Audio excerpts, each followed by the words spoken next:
your emergency? I think I found a dead body. Sorry? Dead body. There's a dead body? Yeah. That someone slipped in and drowned, or actually, is this a murder scene? It looks like it's a teenager, yeah. Looks like a teenager. Why was a young man's life taken in such a tragic way? There's something dark going on underneath that relationship. It's about status, power, control.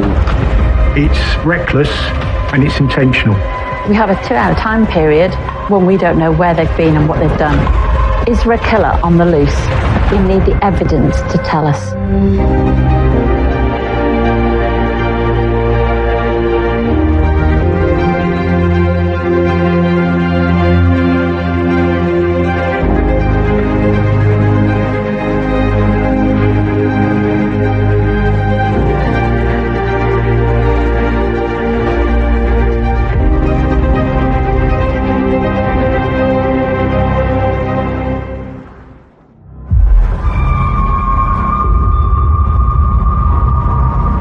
A dog walker going along the banks of the River Hull spotted something which looked to them suspicious. Can you tell if it's a male or a female? Male, I think.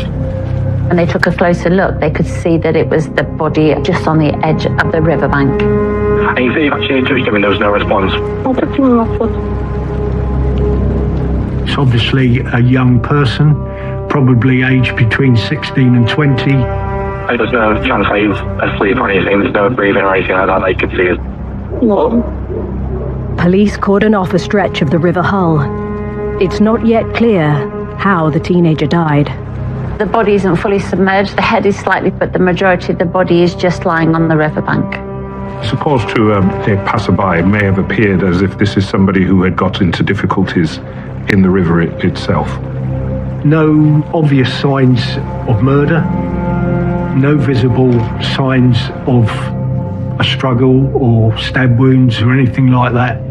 A whole number of options come to mind, but you must go with what the forensics tell you. You always have to treat any scene where a body is as a suspicious scene. Is the death natural causes? Is it suicide? Has someone fallen in the river? Have they been drunk and fallen in? Or is it murder? The role of a crime scene manager is to rule out the different hypotheses. A pathologist is called to the scene. The first thing to do is identify the body. Often, once you know the identity of a body, the rest of it falls into place. CSIs search the cordon but find no personal belongings. The main way that we can identify someone quite quickly is on fingerprints. If someone's known on police record, you only need a small bit of fingerprint to be able to identify who they are. The teenager's fingerprints are sent off to be run through the database, while police check missing persons reports and call on nearby homes. There's quite a large housing estate on one side of the riverbank. Your job, as well as to investigate and bring closure for the loved ones, is also to, if you like, reassure the public. Just hours after finding the man, the fingerprints hit a match. He's identified as Connor Lyons. He was 17, but probably looked about 15 or 16. He's extremely a popular young lad. He was a local boy, a local teenager, really at the cusp of adulthood. He was just about to make those big moves, leaving school, starting work. We knew that there would have been a lot of interest in the area from that community because it wasn't really clear how he was there, why he was there. He's on the fingerprint register, so he's got a criminal conviction. But the criminal conviction is for low-level social crime, so nothing earth-shattering. He's not a career criminal. He's just a young lad that's probably lost his way a little bit. He'd turned a bit of a corner and was more focused on what he wanted to do, and he was going to go to college and learn to be a plumber. So he had a career in mind, a well-paid career as well. He was kind-hearted and no one had a bad word to say for him. Connor lives less than a mile from the crime scene. The police have the awful job of going round to his parents to confirm that they've found his body. It's very difficult to tell the family that their loved one has died in suspicious circumstances, and you haven't come to any conclusions yet, because they want answers. They want to make sense of it. Connor's family tell them he went out around 8 p.m.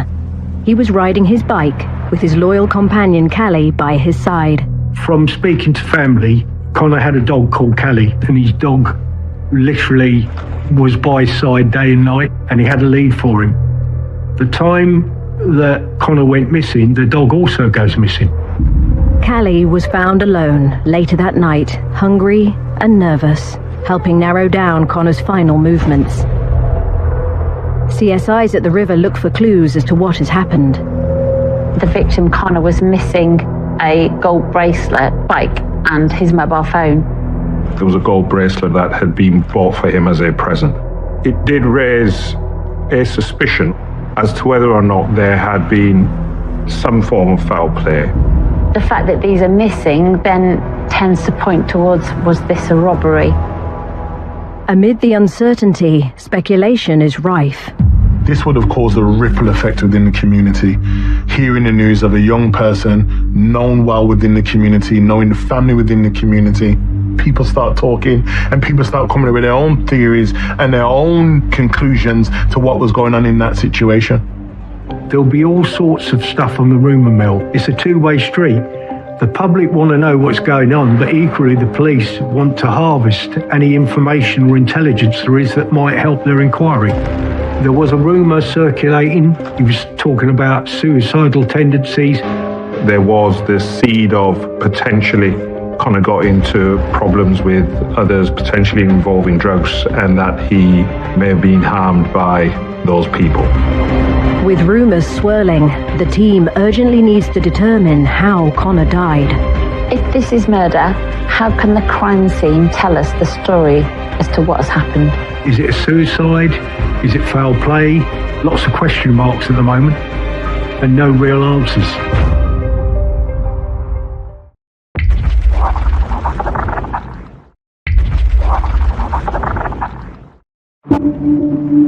The body of 17-year-old aspiring plumber Connor Lyons has been found on the banks of the River Hull. The reaction in the newsroom was obviously one of sympathy for the people involved, but also you switch into a professional gear. It's a big news story with a lot of interest in the area because he formed part of the community where, sadly, he died. The questions being asked were, how on earth did it happen? Why did it happen? And really, is it a safe place for my children to go? But after finding no obvious injuries, forensics still need to determine how he died and if anyone else is involved. Until you've had a post-mortem examination on the body, you don't really know what you're looking for. You have to set your parameters quite large. There's a lot of mud around. I would expect that the suspects would be covered in mud, or at least have mud on their lower clothing, their footwear, and their bottoms of their trousers. Soil samples are a really important sample to take from these kind of crime scenes because they may link back to an offender. If you find a pair of shoes or clothing with soil on them, you can match that. Soil can be really distinctive to a particular area. The soil samples will be taken from multiple areas around where the body's been found. You're not looking at a really deep soil sample because if there's any transfer of material, it's going to be the top surface. They also focus on finding Connor's missing phone, bike, and a gold bracelet he was wearing. There is a possible motive of robbery. If someone's been found on a riverbank, there may be items that have been thrown into the river close to where that body is, or items might have fallen off the body. Police divers enter the water. Searching a riverbed in the UK is very difficult. It's a long, laborious process. The visibility in the water is virtually zero, and so the police divers would be doing a fingertip search. It's a scientific process to try and determine how wide an area they need to search. Depending on how fast the river's flowing and how strong the current is, that could wash away evidence. It could move evidence. With rumours flying around about how Connor died, they need to know more about his life. Straight away, the police have got to do an intelligence search to find out what they know about Connor and who his known associates are, because that may well point to foul play. There's clearly evidence that Connor was a very popular, nice young man. Connor moved to the Bransholme estate in Hull 3 years ago. The Bransholme estate sits on the outskirts of the city to the east of the River Hull. The estate was built in the 1960s and 70s, and at the time it was described as the biggest council estate in Europe. But despite its size, I would say it still retains a village feel. It had its own shops, had its own pubs, had its own churches, schools. And there is a strong community identity. It tends to be very much a case of everybody really knows everybody else. Connor was a very well-known character on the Bransholme estate. We quickly became aware of his popularity through social media. Shocked by his death, Connor's devastated friends post tributes to him on social media, and flowers from the community build at the crime scene. The support Connor's family gave to each other and from the community was a lot of sympathy as well, losing somebody so young. He turned his life around from having difficulties. He'd had a nasty accident a couple of years beforehand. Police discover that Connor was badly injured in a serious bike accident. Somebody's going through a traumatic experience. Their vulnerabilities are going to be heightened. That accident had a significant impact on his body and would have had a significant impact on his mental health. And through that traumatic experience, we've seen a decline and a change in Connor's behaviour. And what we start to see is a trajectory of change, getting involved in things that they shouldn't. They've shut down all the youth clubs and there's nothing for kids to do. Boredom amongst young people is an interesting factor. We're talking about economic climates and we're talking about lack of opportunity. We're talking about lack of resources that unfortunately sometimes get them caught up in the law. Connor's family tell police he's been putting the past behind him, but in recent weeks he hadn't been his usual self. Connor was distracted. That could indicate he was having some difficulties with friends. It's important to speak to their peer group to find out what they were interested in, who their friends were, because normally if someone's murdered, they will be known to the perpetrator. To build up a picture of who was in Connor's life, detectives take statements from his associates and study their social media, and quickly have a lead. There was a social media post in relation to the sale of Connor's missing bike.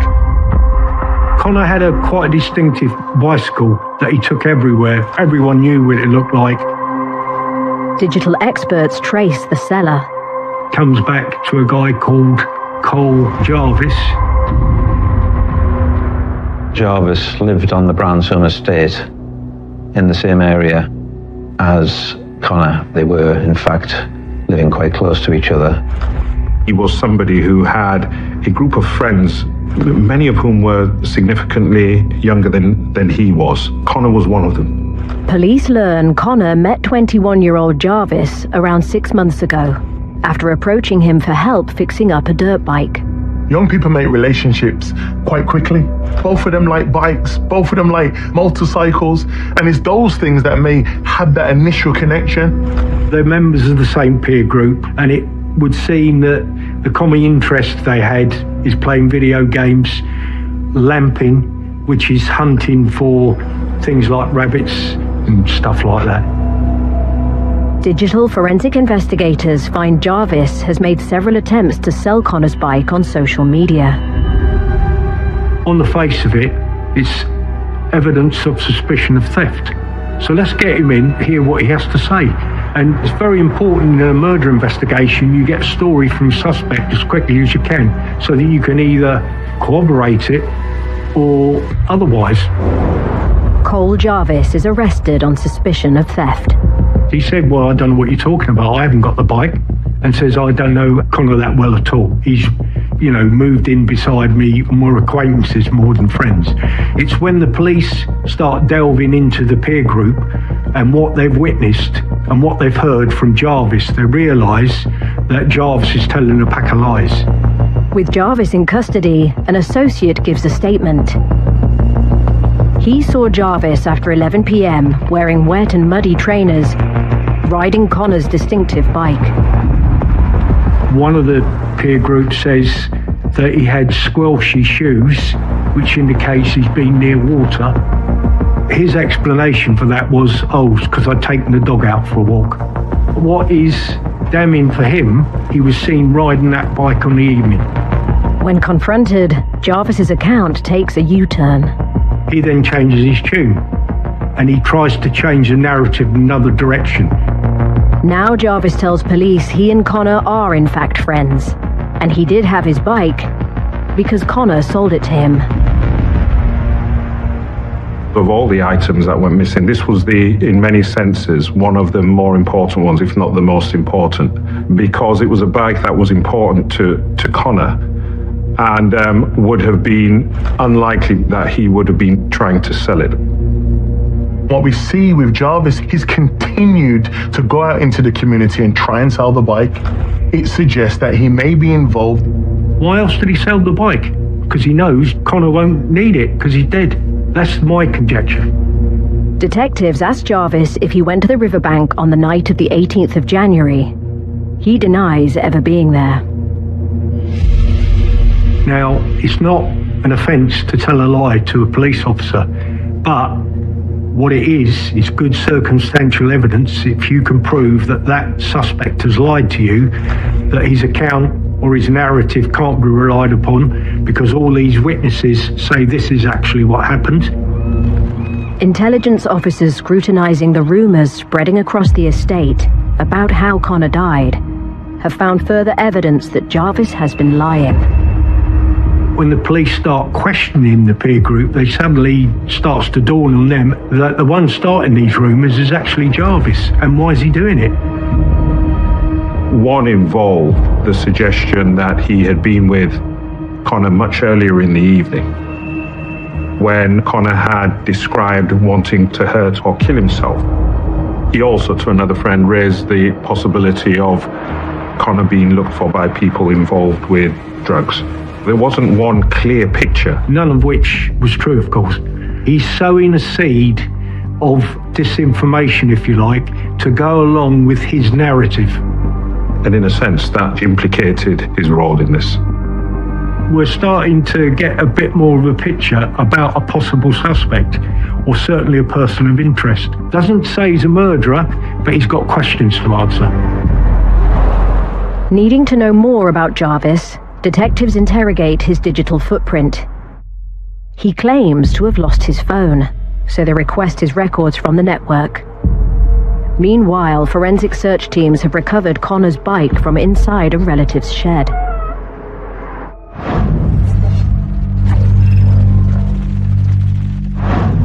The problem with a bike is that it's free for other people to touch and handle. Jarvis was actually known to the victim. He had legitimate access to the bike, so finding their DNA and fingerprints on there isn't really going to take the case that much further forward.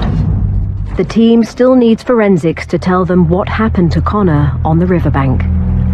You have to prove the cause of death, and the only person that can say that person died as a direct result of that action is a pathologist. They're the forensic experts. The day after Connor was found, the results are in. The cause of death wasn't straightforward. The initial indication was that Connor had died by drowning, which remained the case. That is how he died. But as the post-mortem was carried out and took place, there were other findings as well. There was damage and bruising around the neck area, which indicated a ligature may have been used. He also had petechiae, so that's the little blood vessels around your eyes and inside your lip, which can rupture on pressure being applied to the neck. Those injuries were not immediately apparent on the surface. One possible scenario that the pathologist came up with was that Connor had been strangled and then left to drown. So he'd been left in the water knowing that he was going to drown because he'd been rendered unconscious. The second possible scenario was that he'd been strangled and then held forcibly under the water to drown.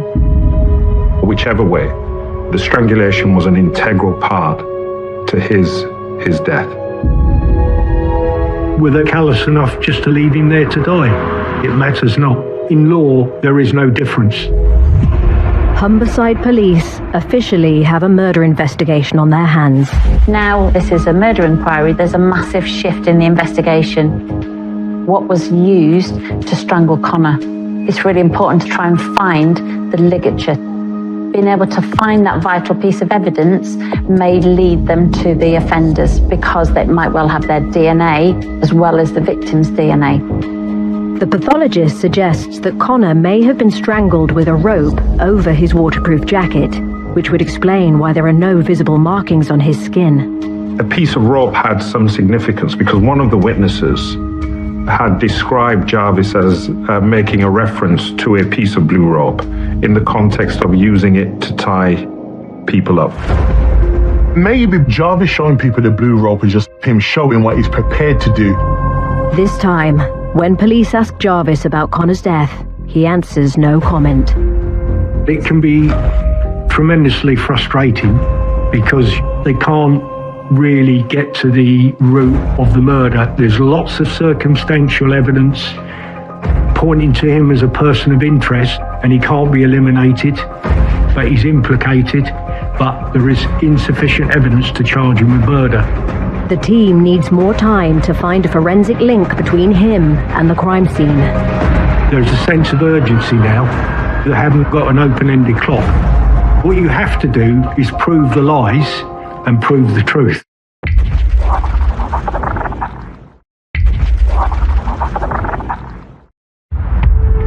Police in Humberside are running out of time to question 21-year-old Cole Jarvis about the murder of his friend, 17-year-old Connor Lyons. A post-mortem has found that Connor was strangled before drowning in the River Hull, and circumstantial evidence points to Jarvis as his killer. But the team still needs a direct forensic link between him and the crime scene. There's loads of circumstantial evidence, but there's nothing to put both of them at the murder scene. There's very little evidence at that crime scene, so you have to then look at further types of evidence, so digital evidence, CCTV evidence. The clock is ticking all this time. You've got to be resilient. You've got to keep pushing away. Hull Magistrates Court grants the team a 36-hour custody extension. Using CCTV and phone data, police track Connor and Jarvis's movements. The pathologist determines Connor lay dead for several hours before he was discovered. Time of death is crucial for forming the parameters of harvesting CCTV. So instead of doing a wide sweep, almost a fishing expedition, you've got time parameters that you can go to. Unfortunately, there's no CCTV of the actual murder scene, but you can look at when was the suspect and the victim last seen, were they seen together? After leaving home, Connor meets up with Jarvis and they're seen out on the estate together. At around 8 p.m, CCTV captures two figures walking towards the crime scene. The closest point to the river from the estate is only a 5-10 minute walk. You were able to see a dog there which matched by description Connor's dog. It was not possible from the footage itself to necessarily make very clear identifications. A lot of time was spent analysing different pieces of CCTV footage to piece them together. You were able to see parts of the clothing which police were able to match up with some of the clothing that we know either Connor or Jarvis were wearing on the night. The figure that was identified was wearing like a green Parker-style jacket, but they had very distinctive trainers, which covered reflective area that the CCTV picks up. When you put them all together, you can start to say, well, this must be Connor, this must be Jarvis. In this case, it indicates Connor would have gone there of his own volition, and we know that Connor and some of his friends were into lamping, which is basically hunting wildlife at night. And it may well be perfectly legitimate for him to go to that area by the riverbank late at night to do some lamping. And I suggest that's how he was lured to that area. Officers continue to track the men on CCTV. Meanwhile, digital experts analysing phone data have discovered that Jarvis has been telling more lies about his friendship with Connor. The data indicated that there were quite abusive text messages, that the relationship was deteriorating. The relationship between Connor and Jarvis was a volatile one, which was capable of erupting into violence at times. The overall picture we had was that Jarvis appeared on the evidence to be the dominant person within that dynamic. Jarvis is slightly older than the peer group he's mixing with, and I think people can draw the conclusion that he was a bit of a bully, that he tried to coerce younger kids into doing what he wanted them to do. My conjecture would be that he mixed with younger boys because he liked to be in control. He liked to be the boss, if you like. He's going to have a little bit more knowledge as opposed to those young people that he may engage in. So it's almost like currency. Status, hierarchy, and control play a role in friendships. In every group and in every friendship group, there is going to be individuals that want to take lead, that want to be drivers.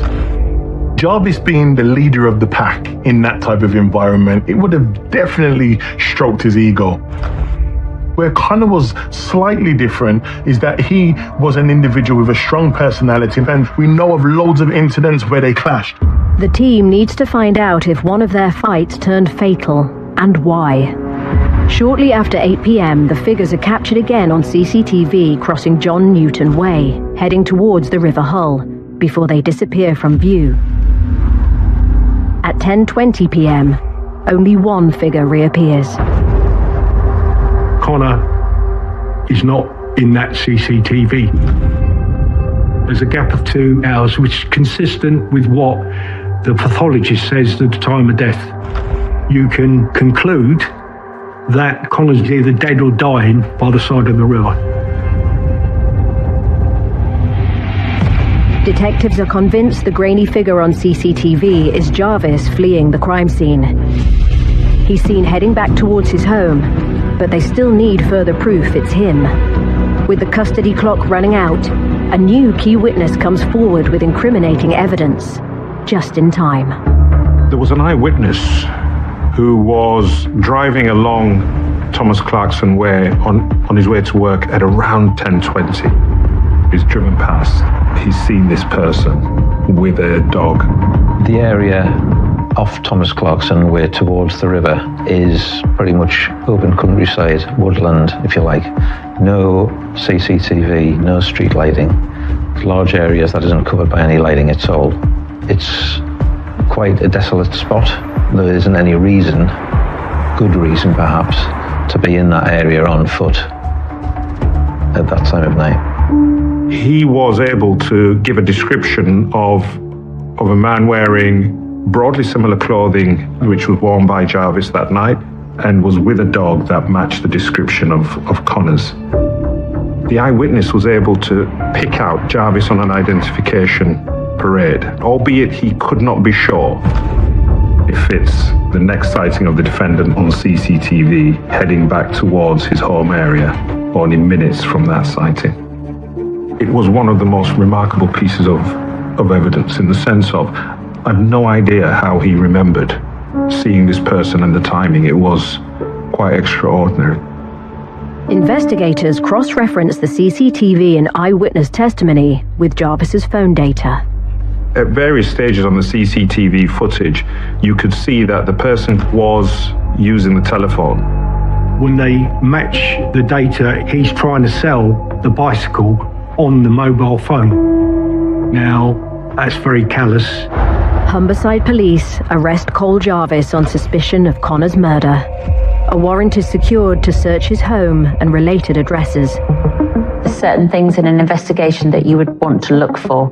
In this case, you'd be definitely looking for any muddy clothing, any muddy shoes, because potentially you can tie that muddy clothing up to the riverbank where Connor was last seen alive.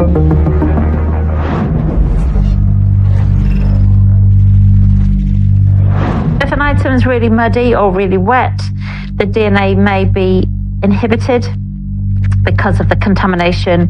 The bacteria may be from the mud and also from the wet. Say if it's been in water, a river or something.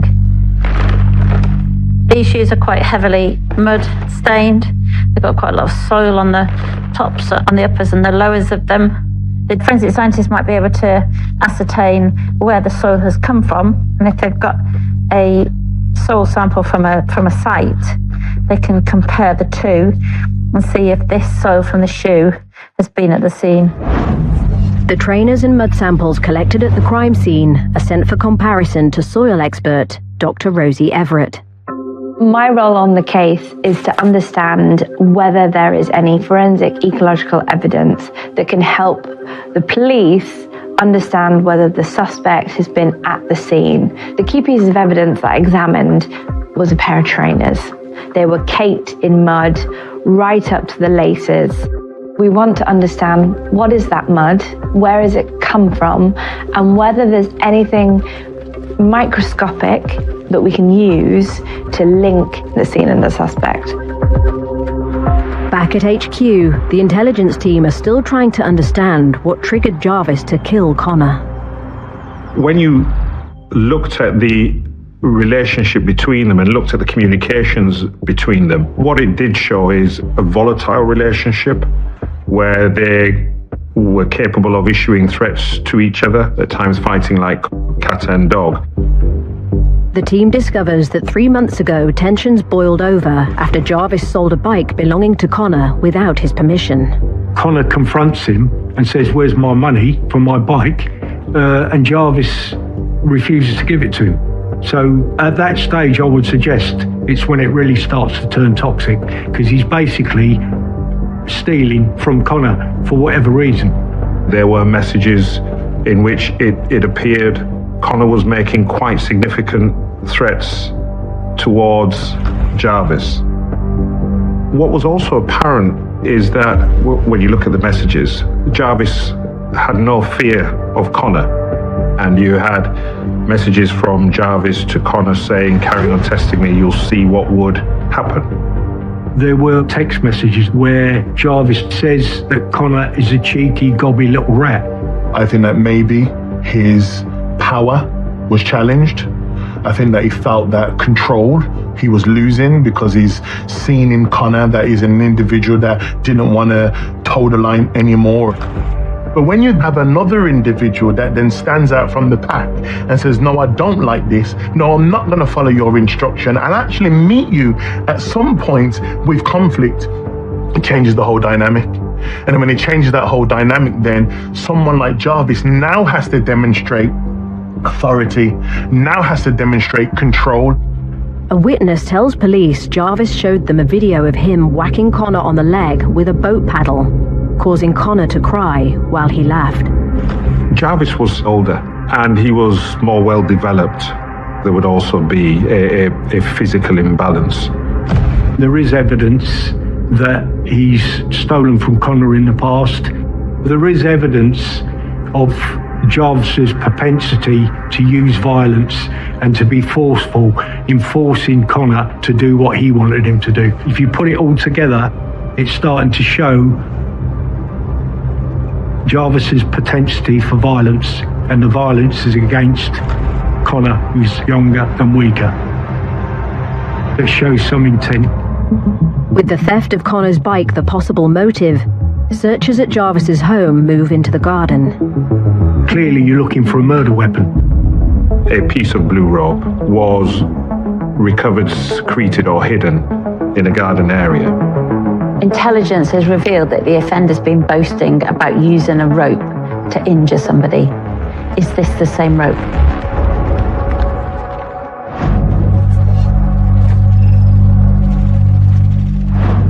You have to kind of put your mind in the mindset of the person doing the attack and think, if I was going to strangle someone with a rope, how would I do it?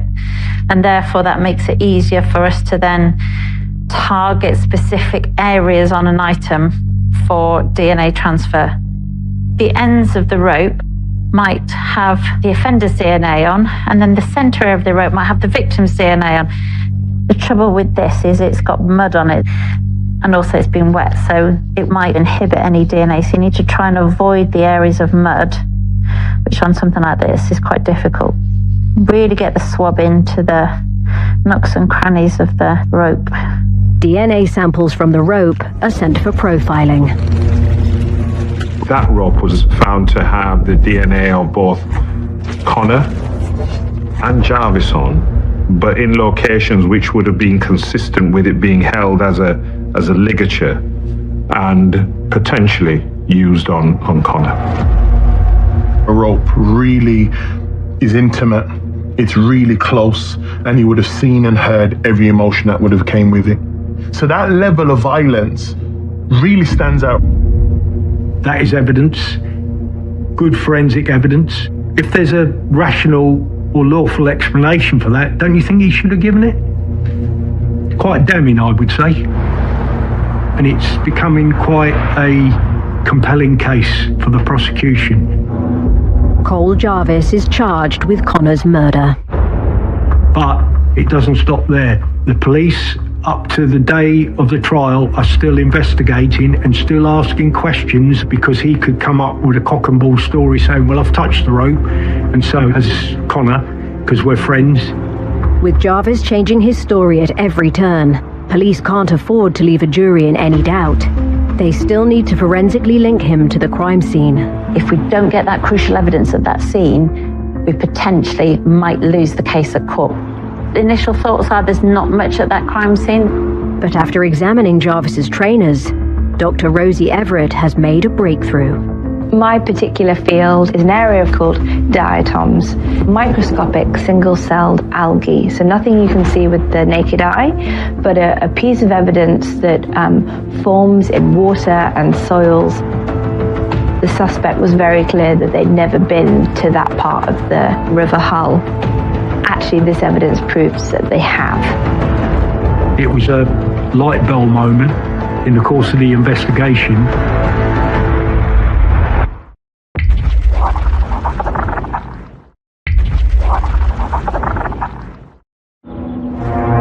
"21-year-old Cole Jarvis has been charged with murder.